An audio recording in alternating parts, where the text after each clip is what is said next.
আমরা অন্যরকম। সবার মুখে থাকবে হাসি, খুশি খুশি প্রাণ, আনন্দে আর মধুর সুরে গেয়ে যাবে গান। হাস্যরসে যাব মিশে, উৎসবে তাই পরো। হাস্যরসে যাব মিশে, উৎসবে তাই পরো। অন্যরকম অন্যরকম আমরা অন্যরকম, অন্যরকম অন্যরকম আমরা।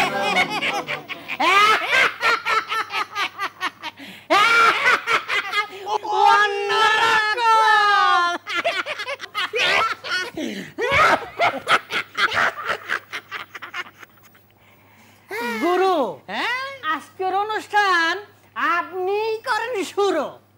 আইসা গেছে কেডা? অন্যরকম চালাই যেই বেটা। গুরু, আমরা তো আইছি আগে, এই বেটা দেন ভাগে। ভাগে মানে আপনারা কারা? আজকের অনুষ্ঠান চালাবে যারা। অনুষ্ঠান তো চালাবো আমি। আগে না, আজকে অনুষ্ঠান চালাবো আমরা। অনুষ্ঠান আমার, চালাবেন আপনারা, মানে দুনিয়াটা কার? দুনিয়াটা আল্লাহর। চালাই কারা? আল্লাহর বান্দা। যে না, চালাচ্ছি আমরা। মিল্লামিশা। মিল্লামিশা মানে অনুষ্ঠান আমরা চালাবো, আপনারা আমরা মিল্লামিশা। সর্বনাশ! মিস্টার ইবলিস এবং খান্নাস আমার এই অন্যরকম অনুষ্ঠানে। জি, শুধু আপনার অনুষ্ঠান কেন, আমরা আছি সবার ঘরে ঘরে আর সবার মনে নাচি। হ্যাঁ, আজকে অন্যরকম আমরা চালাবো। আমরা সন্ত্রাসী আর চাঁদাবাজ, ভুলে গেছি শরম লাজ। থালার ভিতর 100 টাকা দেন গো মিয়া ভাই, দয়া কইরা 500 টাকা দেন গো দুলা ভাই।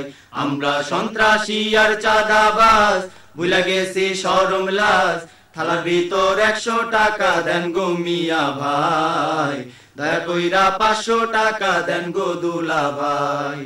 স্কুল কলেজে গিয়াছিলাম, লেখাপড়া কইরাছিলাম, শত চেষ্টা কইরাও একটা চাকরি পাইলাম না।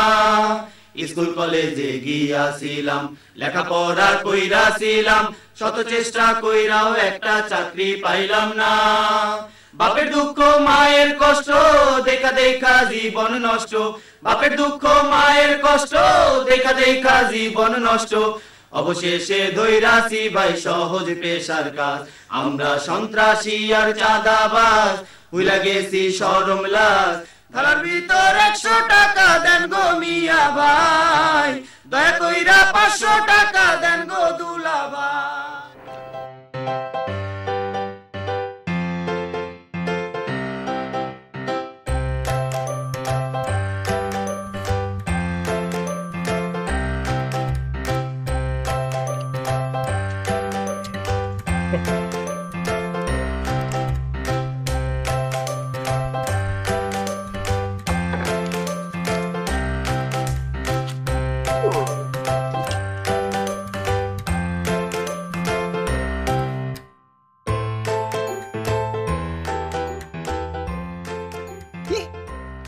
হামাও বাজ যাবেন কেন যাবেন? দুলাভাই ডাকছে দেখিয়া হামাও বাজ যাবেন।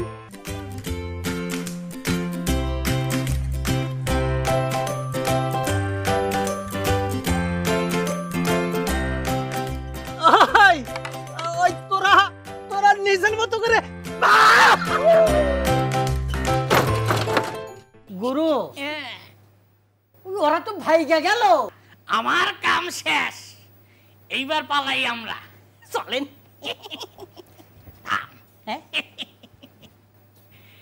অন্যরকম অনুষ্ঠান আমাদেরও প্রিয়। আমরা আবার আসবো ফিরে। Good bye. আউযুবিল্লাহি মিনাশ শাইতানির রাজিম। বিতাড়িত শয়তান থেকে আল্লাহর কাছে পানাহা চাই। প্রিয় দর্শক মণ্ডলী, ইবলিস খান্নাস শুধু আমাদের পরিবারগুলোতেই হানা দেয় না, মাঝে মধ্যে টিভি অনুষ্ঠানেও হানা দেয়। তার প্রমাণ আমরা দেখলাম। ইবলিস শয়তানের সকল বাধা অতিক্রম করে শুরু করছি আমাদের আজকের বিআরবি নিবেদিত অন্যরকম, powered by BRB hospitals limited. এই মুহূর্তে বাংলাদেশ সহ বিশ্বের অগণিত দর্শক শ্রোতা যে প্রান্তে বসে আপনারা বৈশাখী টেলিভিশন দেখছেন, আমি এইচ.এম. বরকতুল্লাহ আপনাদের সকলকে জানাচ্ছি শুভেচ্ছা, অভিনন্দন ও সাদর সম্ভাষণ। অন্যরকম আমরা অন্যরকম। সুস্থ ধারার তথ্য ও বিনোদনমূলক ম্যাগাজিন অন্যরকম অনুষ্ঠানের প্রারম্ভেই রয়েছে দাদার তওবা। চলুন দেখে আসি। দাদু দাদু দাদু, ওঠো ওঠো। কি হয়েছে? তোমাকে তওবা করতে হবে। কি? তওবা করতে হবে মানে? আরে আমি কি এখন মরছি নাকি? আগে মৃত্যুর সময় আসুক, তখন তওবা করা যাবে। এটা তোমার ভুল ধারণা। ভুল ধারণা? কিরকম? মাছ যেমন পানির মধ্যে ডুবে থাকে, তওবার ব্যাপারেও ঠিক আমরা তেমনই একটা ভুলের মধ্যে ডুবে আছি। তোমাকে আজকেই অতীতের সমস্ত পাপ এবং ভুল স্মরণ করে অনুতপ্ত হৃদয়ে অনুশোচনা নিয়ে চোখের অশ্রু বিসর্জন দিয়ে আল্লাহর কাছে ক্ষমা চেয়ে তওবা করতে হবে। অনুতপ্ত হৃদয়ে অনুশোচনা করে, ইয়েস, চোখের অশ্রু বিসর্জন দিয়ে আলবাত ক্ষমা প্রার্থনা করে তওবা করতে হবে। দাদু ভাই, সত্যিকার তওবার এটাই নিয়ম। দাদু ভাই, আচ্ছা বয়স কার বেশি, আমার না তো? তোমার যেহেতু বয়স বেশি, তাহলে তুমি এখন বলো তো তওবার মানে কি? তওবা মানে হলো, তওবার মানে হলো কাম ব্যাক, ফিরে আসা। আরে কোত্থেকে ফিরে আসবো? পাপ থেকে, পাপের পথ থেকে। পাপের পথ থেকে মানে? হ্যাঁ, পাপের পথ থেকে অ্যাবাউট টার্ন করে নেকির পথে যাত্রা করার নামই হচ্ছে তওবা করা। বাহ দাদু ভাই, তুমি তো একটা দারুণ ব্যাখ্যা দিয়েছ। পাপের পথ থেকে ফিরে এসে নেকির পথে যাত্রা। যদি তা করতে পারো, তাহলে দয়ালু আল্লাহ কি উপহার দেবেন জানো? তা তো জানি না। অতীতের সকল পাপ মাফ করে দেবেন, আর কি? আর সকল গুনাহ নেকিতে রূপান্তরিত করে দিবেন। সত্যি বলছো দাদু ভাই? এটা আমার কথা নয় দাদু, এটা আল্লাহর কোরআনের কথা। আল্লাহর কোরআনে? আল্লাহ পাক এই যে দেখো, উনি কোরআনের 69, 70 এবং 71 নম্বর আয়াতে কি বলেছেন দেখো। হে মানুষ, কিয়ামতের দিন অপরাধের শাস্তি হবে বহুগুণ ও লাঞ্ছনাপূর্ণ। বহুগুণ এবং লাঞ্ছনাপূর্ণ? তবে যারা তওবা করে, বিশ্বাস করে এবং সৎকর্ম করে, আল্লাহ পুণ্যের দ্বারা তাদের পাপ মোচন করে দেবেন। নিশ্চয়ই আল্লাহ অতীব ক্ষমাশীল, পরম দয়ালু। আসলে যে তওবা করে এবং তারপর নিজেকে সৎকর্মে নিয়োজিত করে, সে যথার্থই আল্লাহর পথে ফিরে আসে। দাদু ভাই, তুমি তওবা করবে না? দাদু ভাই, আমি তো তওবা করেই তারপরে এসেছি তোমার কাছে। হ্যাঁ, যে তুমি যেন তওবাটা করো। আয় দাদু ভাই, আমার বুকে আয়। বাংলার সব দাদুর বুকে যেন তোর মতো একটা নাতি থাকে। প্রিয় দর্শক মণ্ডলী, গোসল করলে যেমন শরীর ময়লামুক্ত হয়, পবিত্র হয়, তেমনি তওবা করলে মানুষ গুনাহমুক্ত হয়, পবিত্র হয়। তাই আসুন আমরা সবাই খালেস দিলে মহান স্রষ্টা আল্লাহ তাআলার কাছে তওবা করি গুনাহমুক্ত। মাগো তোমার ছবি আঁকা লাল সবুজের ওই পতাকা। খালতো ভাই আর তালতো ভাই তাদের আজ দরকার নাই, আমাদের দরকার প্রিয় শালা এবং দুলাভাই। মঞ্চে আসছেন শালা এবং দুলাভাই। আইসা গেছি ও আমার দুলাতো ভাই। যন্ত্রণা লিলিপুট আবার আইছে আমার জ্বালাইবার জন্য। হাই ডু মিস্টার দুলাতো ভাই। এই, আমি তোর দুলাতো ভাই না? আমি তোর দুলাতো ভাই। সেতেন কেন দুলাতো ভাই কোন না তো শালাতো ভাই কোন? হাই রে আমার নসিব। হ্যাঁ, কোন দুঃখে যে তোর বোনের বিয়ে করছিলাম। দুঃখে পড়ে বিয়ে করেন নাই, আমার বোনের রূপ দেখা আমারে পটায় মোটায়া একবারে গদ করে বিয়ে করছেন। কি কইলি তুই? তোরে পটায় তোর বোনকে বিয়ে করছিলাম? একবার আলবত পটাইছিলেন, কোকিলের মতো সুর তুলা কইছিলেন। এই কি কইছিলাম? কইছিলেন সোনা ময়না ভাই লিলিপুট, তোরে কিনা দিমু ফুটবল খেলা লাগা 2 জোড়া বুট। এক জোড়াও দেন নাই। ভুলা গেছেন এই কথা দুলাতো ভাই। আবার দুলাতো ভাই। জ্ঞানী লোকেরা ঠিক হয়, মূর্খরা সবসময় চিৎকার হয়। আমি মূর্খ, হ্যাঁ? আর তুই জ্ঞান সাগর। জ্ঞান সাগর না হইলে জ্ঞান নদী তো অবশ্যই। জ্ঞান নদী হইলে দুলা ভাইরে দুলাতো ভাই ডাকতি না। আচ্ছা দুলাতো ভাই, চাচার ছেলের আমরা কি ডাকি? কেন চাচতো ভাই? ফুফার ছেলেরে? ফুফাতো ভাই। মামার ছেলেরে? মামাতো ভাই। আর খালার ছেলেরে? আরে বড়জালা, খালার ছেলেরে তো খালাতো ভাই কয় নাকি? তাইলে বোনের দুলারে দুলাতো ভাই কইলে দোষটা কি? তা জ্ঞান নদী আপনারে শালা না কয়ে শালাতো ভাই কইলে কি চেতবেন নাকি নাচবেন? অবশ্যই খুশিতে নাচবো। কি কইলি? নাচবি? হ্যাঁ, শালা তো একটা গালি। আর শালাতো ভাই? খুব মজার ডাক, তাই না দুলাতো ভাই? ওরে দর্শকবৃন্দ, আশা করি শালা এবং দুলাভাইয়ের রসের ঝগড়ায় আপনারা অন্যরকম আনন্দ পেয়েছেন। আবহমান গ্রাম বাংলার চিত্ত বিনোদনের অন্যতম গুরুত্বপূর্ণ মাধ্যম ছিল সার্কাস, যা মানুষ উপভোগ করত জমকালো আয়োজনের মাধ্যমে। বর্তমানে এই শিল্প অনেকাংশে খুব কমই লক্ষ্য করা যায়। এবারে আমরা দেখব সেই আকর্ষণীয় পর্ব অন্যরকম সার্কাস। পরিবেশন করছেন দ্য লায়ন সার্কাসের শিল্পীরা।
দর্শকবৃন্দ, আপনারা এতক্ষণ উপভোগ করলেন গ্রাম বাংলার অন্যতম বিনোদন অন্যরকম সার্কাস। এই সার্কাস যারা দেখান তাদের অধিকাংশই দরিদ্র পরিবার থেকে আসা এবং অনেকাংশেই ঋণগ্রস্ত। চলুন এবার দেখি অন্যরকম ঋণ। আসসালামু আলাইকুম। ওয়ালাইকুম আসসালাম। কি ব্যাপার পলাশ, খোরশেদ? খোরশেদ ভাই একটা মুসিবতে পড়েছেন, আপনিই পারেন ওনার সম্মান রক্ষা করতে। মুসিবত? সম্মান?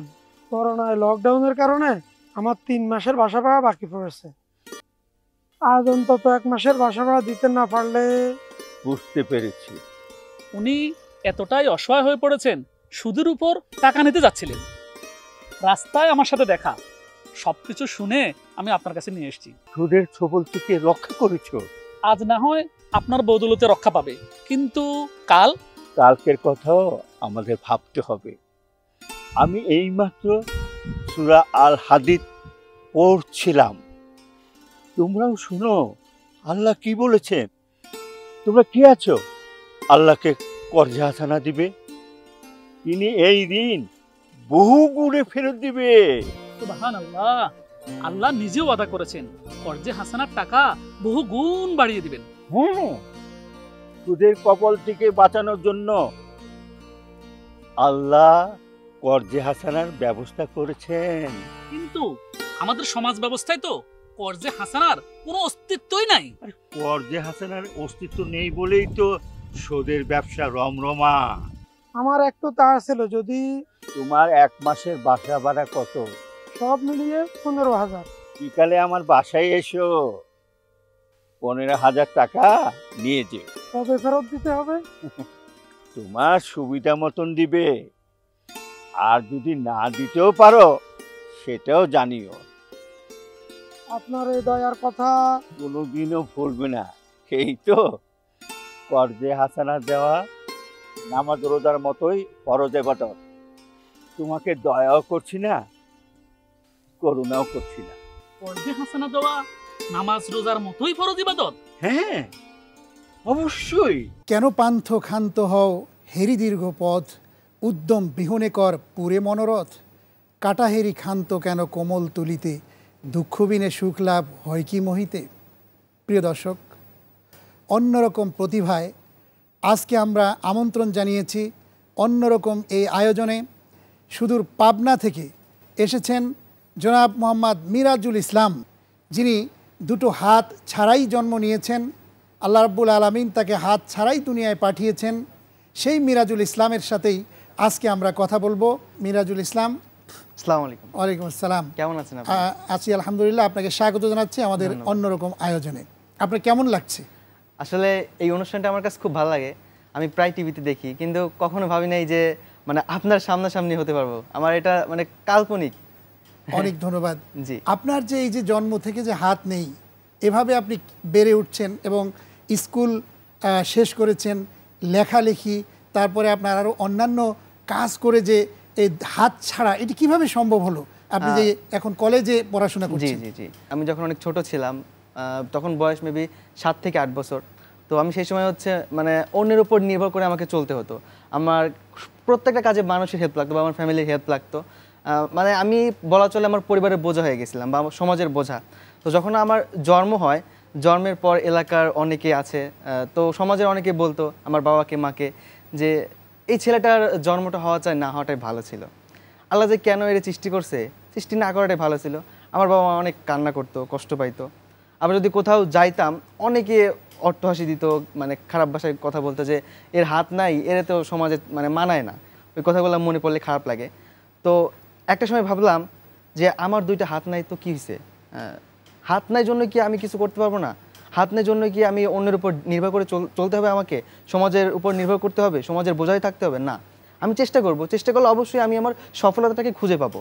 এরপর আমি চেষ্টা করি, ফার্স্টে আমি লেখার চেষ্টা করি যে পা দিয়ে লিখবো, কীভাবে লেখা যায়, কীভাবে লেখা যায়। আমার বোন ছিল, আমার বোন কলম আমার পায়ে ধরাই দিত, আমি পা দিয়ে ঘুরাইতাম, মানে কলমটাকে খাতার উপর ঘুরাইতাম, ঘুরাইতে ঘুরাইতে লেখা শিখে গেলাম। জামা কাপড় পরা, তারপর অন্যান্য যে কাজগুলো, এগুলি কি আপনাকে অন্য কেউ করে দেয় না আপনি নিজেই করেন? অন্য কেউ করে দিত, ফার্স্টে অন্য কেউ করে দিত। তারপর আমি চেষ্টা করি আমি নিজে করার, জামাটা পরার চেষ্টা করি, পারি না, অনেক চেষ্টা করার পর জামাটা পরার একটা সফলতা অর্জন করি, জামাটা পরতে পারি। আপনি কি কি চেষ্টা করছেন যে কারণে আপনি আজকে সফলতার দিকে যাচ্ছেন? আপনার সেই সফলতার দিকগুলো কি কি? পড়াশোনা করি, ইন্টার সেকেন্ড ইয়ারে, সামনে এইচএসসি এক্সাম দিব। তো মেইনলি হচ্ছে আমার অভিনয়টা খুব ভালো লাগে, অভিনয়টা আমার কাছে খুব প্রিয়। প্রত্যেকটা কাজের মধ্যে আমার অভিনয়টাকে খুঁজে পাই। আপনি কি দেখাতে পারবেন আমাদেরকে আজকে কিছু অভিনয়ের কিছু অংশ? জি অবশ্যই। তো একদিন হঠাৎ সকাল ভোরবেলা আমার চাচাতো ভাই আমার এসে কইতেছে, এ মিরাজ, কাল রাতে আমার গরু চুরি হয়েছে, আর এই গরু চুরির পিছনে একমাত্র তোরই হাত আছে। কেমনটা লাগে কন্ত? আমার তখন মনে হয়েছিল আমার এই বাম হাত দিয়া ও ডান গালে ঠাস করে একটা সর মাইরাতে। এরপর আমার বাবা নাকি সারা এলাকায় ছড়াই দিতেছে, আমি নাকি 2 হাতে টাকা উড়াই। মেজাজটা তো গরম হয়ে গেল, বাবা রেগে গেল, বাবা তুমি নাকি সারা এলাকায় ছড়াই দিতেছ, আমি নাকি 2 হাতে টাকা উড়াই। আমি বললাম আচ্ছা, হাত খরচের টাকাটা না দিলা, আমার পা খরচের টাকাটা তো দিবা। আব্বা অনেক রেগে গেল, আমাকে রেগে বলতেছে তুই আর বাড়িতে থাকবি না, তুই আমার বাড়ি থেকে বাইরে হয়ে যা। আমার তো অনেক রাগ মানে ফুললি রাগে মনে হয় একবার চলে আসলাম, এই যে মনে হয় উত্তরায় আসলাম, সামনে দেখি কি পুলিশ, সেই রকম গোলমাল, প্রচুর লেভেলের গোলমাল। তো গোলমালের মধ্যে দেন পুলিশ আমার দিকে আসতেছে, ওরে বাপ রে বাপ। তো পুলিশ আমার বলতেছে, এই হ্যান্ডস আপ, এই হাবিলদারের হাত করা পড়া। পুলিশ তো আর জানে না যে আমার তো হাত নাই। তো স্যারে বললাম, স্যার আপনার এই হাত করাতে আমার কোনো কাজ হইব না, যদি পা খরা থাকে না ওই পা খরাটা এসে পায়ে পরায় দেন। অনেক ধন্যবাদ। আমরা জানতে পেরেছি যে আপনি কম্পিউটার চালাতে পারেন, মোবাইল চালাতে পারেন এবং ল্যাপটপ এডিটিংও করতে পারেন। এগুলো কিভাবে সম্ভব? মানুষ চেষ্টা করলে সব কিছু সম্ভব। আমি কখনো ভাবতে পারি না যে আমি আমার দৈনন্দিন যে কাজগুলো আছে সেগুলো করতে পারবো। কম্পিউটার টাইপিং করা প্লাস মানে ফোনে টাইপিং করা, পা দিয়ে খাইতে পারি, পা দিয়ে লেখা, তারপর জামা কাপড় পরা, এভরিথিং কাজ সব কিছু পা দিয়েই করি। স্কুলে গিয়ে শিক্ষকের সাথে কথোপকথন, লেখাপড়াটা কিভাবে হয়? ক্লাসরুমের ভিতরেই সিট বেঞ্চ দিয়ে দেয়, সিট বেঞ্চের উপর লিখি আর কি বসে। আচ্ছা আচ্ছা। আসলে একটা কথা বলতে কি, আল্লাহ পাক হাত দেয়নি এর জন্য কি আমি আল্লাহর কাছে শুকরিয়া আদায় করবো না? কখনোই না। আমার মতো তো অনেকেই আছে যাদের চোখ নাই, ওরা তো পৃথিবীর আলোটা দেখতে পারছে না, পৃথিবীর যে একটা স্বাদ সেই স্বাদটা কিন্তু পাচ্ছে না, কিন্তু আমি কিন্তু পাচ্ছি। অনেকের 2 পা নাই, তারা কিন্তু হাঁটতে পারছে না, আমার ইচ্ছা হচ্ছে আমি যেখানে সেখানে হাইটে যাইতে পারতেছি। অনেকের দেখেন 2 পা 2 হাত কিছুই নাই, অন্যের উপর নির্ভর করে চলতে হচ্ছে। কেউ খাইয়ে দিচ্ছে বা জামা কাপড় পরাই দিচ্ছে, প্রত্যেকটা কাজে কিন্তু অন্যের উপর ডিপেন্ড করে চলতে হচ্ছে। কিন্তু আমার তো তা না, আমার সব কিছু আমি নিজেই করতে পারি। একটা স্বাভাবিক মানুষ যেভাবে চলাফেরা করে, আলহামদুলিল্লাহ আমি সেভাবে চলাফেরা করতে পারি। অনেকের হাত আছে, পা আছে, সব কিছুই আছে, দেখা যাচ্ছে তারা অলস এবং উদাস জীবনযাপন করছে, তারা নিজেরা অনেক কিছুই করতে পারছে না। তাদের উদ্দেশ্যে আপনার কি বলার আছে? আমি তাদের উদ্দেশ্যে একটা কথা বলবো, শুধু তাদের উদ্দেশ্যে না, আমাদের মতো যারা আছে তাদের উদ্দেশ্যে বলবো, মানুষ চেষ্টা করলে এমন কিছু নাই যে সম্ভব না। আল্লাহ পাক বলেছে আমি তোমাকে দিয়েছি, তুমি চেষ্টা করো, দেখবা তোমার সফলতা তোমার কাছে চলে আসবে। তুমি যদি চেষ্টা না করো, আমি যদি সারাক্ষণ ঘরে বসে থাকি, ঘুমাই, খাই, আমি কি আমার সফলতাটা কি অর্জন করতে পারবো? কখনোই পারবো না। আমার সবসময় চেষ্টা করতে হবে আমার আত্মবিশ্বাস শক্তিটাকে কাজে লাগানো, যেন আমি আমার লক্ষ্যে পৌঁছাতে পারি। সো অনেকে আছে যাদের মানে হাত নাই, ভেঙে পড়তেছে যে ইস আমার তো হাত নাই, আমি মনে হয় না কিছু করতে পারবো। অনেকে মনে করতেছে আমার তো চোখ নাই, আমি মনে হয় না পড়াশোনা করতে পারবো বা কোনো কাজ করতে পারবো। কিন্তু আসলে তা না।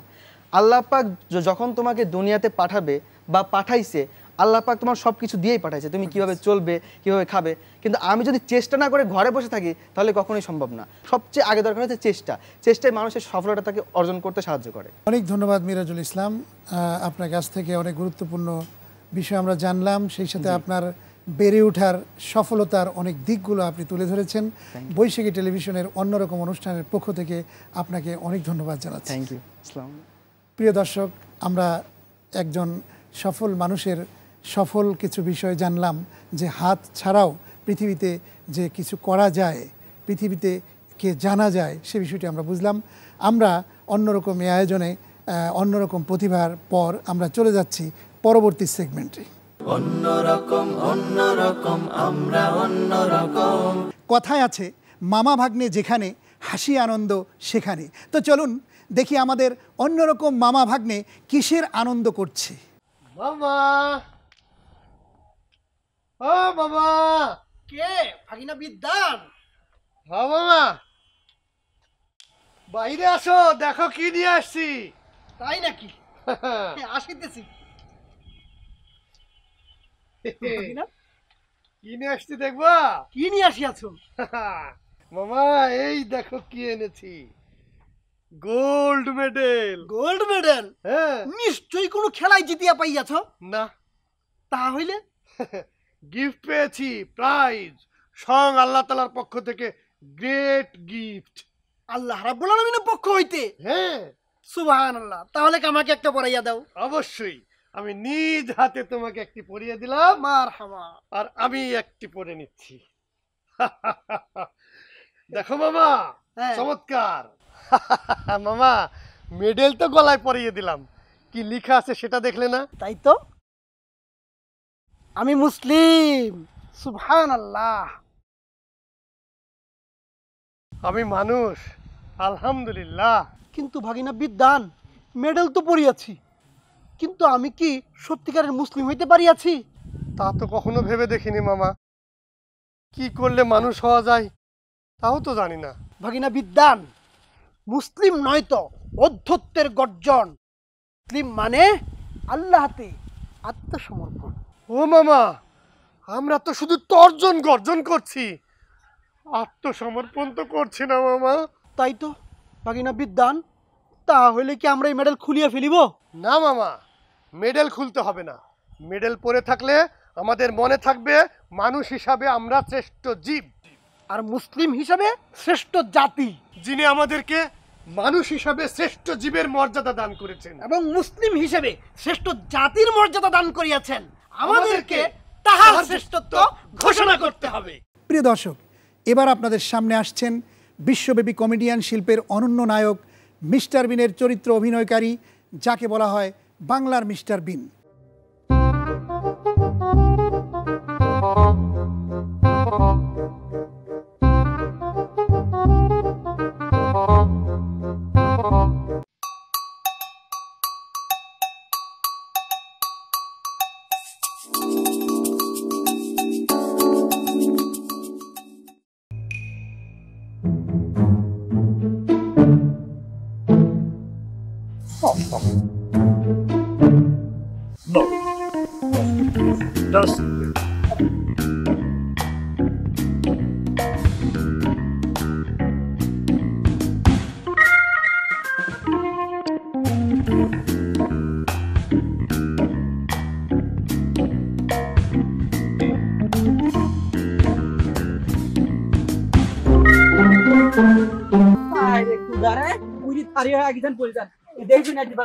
চোখকে আপনার কপালে নাকি ব্যথা পাইছেন?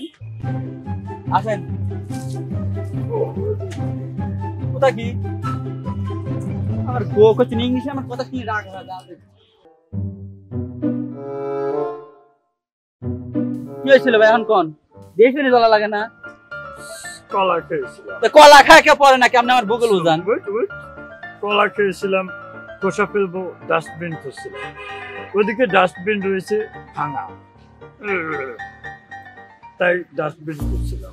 আরে ভাই, এই কলার সুতা তো জেনারেশনে ফেলান যায়, এই কলার সুতা ফেলানোর জন্য আপনি ডাস্টবিন খুঁজে বেড়াচ্ছেন, এটা কোনো কথা হইলো মিয়া? পরিবেশ পরিষ্কার রাখার জন্য। পরিবেশ পরিষ্কার রাখার জন্য শোনেন, এই শহরের মানুষ এত পরিষ্কার এত পরিষ্কার এত পরিষ্কার যে ডাস্টবিনও ময়লা ফেলে না, ডাস্টবিন নোংরা হয়ে যায় জন্য। প্রিয় দর্শক, চলুন এবারে অন্যরকম কিছু দেখে আসি।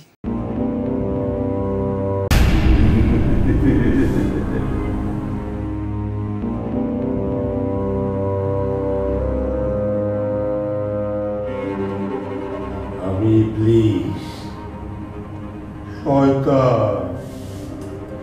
আমার কাজই হলো আল্লাহর কথা উল্টো ব্যাখ্যা করা, তার পেয়ারা বান্দাকে বিভ্রান্ত করা। যেমন জান্নাতে আদম হাওয়াকে বিভ্রান্ত করেছিল।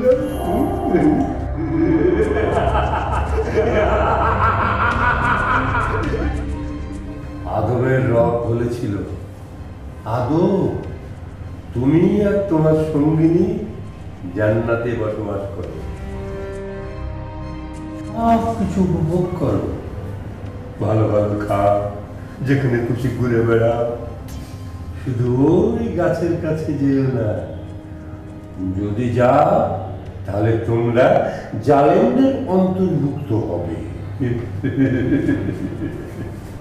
তখন আমি আদম হাওয়ার কাছে শুভাকাঙ্ক্ষী সেজে এই কথা উল্টো ব্যাখ্যা করে বলেছিলাম,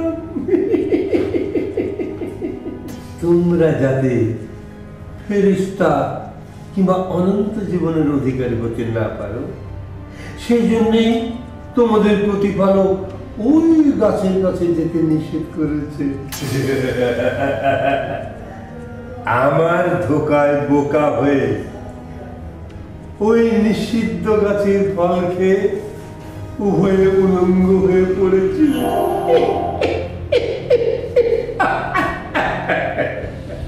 তখন আদমের রব হুঙ্কার দিয়ে বলেছিল, আদম, আমি কি তোমাকে বলিনি যে ওই গাছের ধারে কাছেও যেও না? আমি কি বলিনি ইবলিস তোমাদের দুশমন? সেই থেকে আমি ইবলিস মানুষের চির দুশমন, চির শত্রু।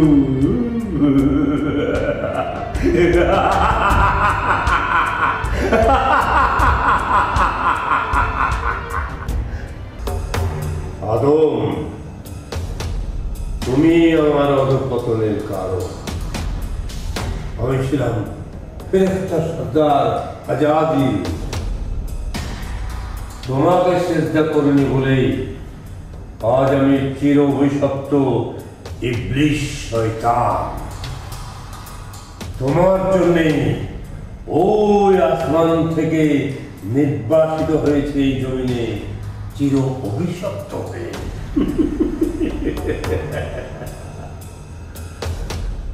আনন্দের কথা এই যে আমি একা নির্বাসিত হইনি, তোমাকে এবং তোমার প্রিয় স্ত্রীকেও নির্বাসিত করেছি।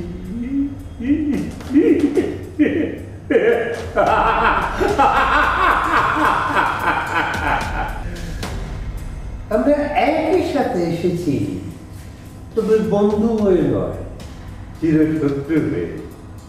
আমরা একে অপরের চিরশত্রু, চির দুশমন।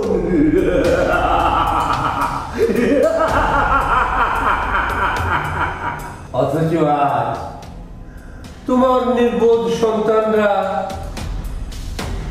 আমারই শুভাকাঙ্ক্ষী হয়ে আমার রাজত্ব চালাচ্ছে।